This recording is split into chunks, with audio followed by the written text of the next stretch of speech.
This is a strange one. How far would you go to escape prison? Well, for a man in Portage County charged with first-degree child sexual assault, child incest, possession of child pornography, and also in other charges, he found a place in a place called Ringgold, Wisconsin, and he spent almost 3.5 years there in solitude in a bunker that he carved himself. Our sister station in Wausau shows us how a wanted man spent 3 years of his life. They know it, huh? The bunker is about 20 feet straight ahead, but you can't see it. Looks like he carved it right into the hillside and then covered it with logs. Jeremiah Button cut the tops off some trees and planted others to build the underbrush around this bunker. Detective Jeff Stefanik and Deputy Matt Kecker, who was there Friday night, showed me the way in. For almost 3.5 years, Jeremiah Button lived behind this store, living off items he found in the landfill a half-mile away. But it's still very organized. You can see all his food on the left. There's the faint crackle of a radio inside. A fitting soundtrack to the oddity of finding a bunker near the Ice Age Trail in Ringgold, outfitted with everything from electricity to a water filter system. He's got lights wired through out the cabin.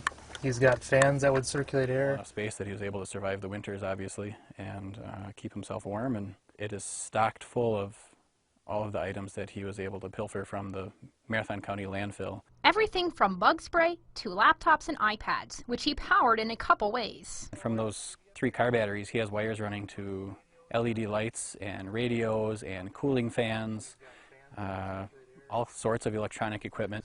This bike powered a makeshift generator, but if you come on out to the roof, you'll have to duck and be careful. It's very tight walking up the side here.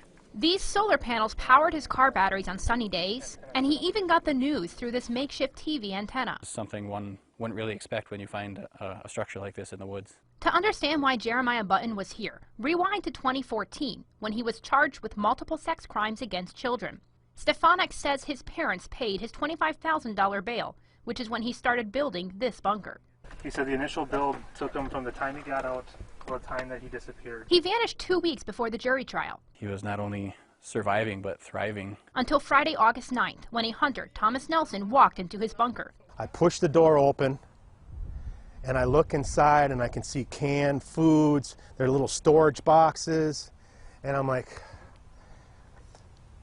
I gotta go in. Nelson had seen Button in trips to the woods before. There's no way you could have seen this if you didn't know there was something there. And he had come back Friday to find out what was going on. And then I come around the corner a little bit, and there he is, laying in his bed.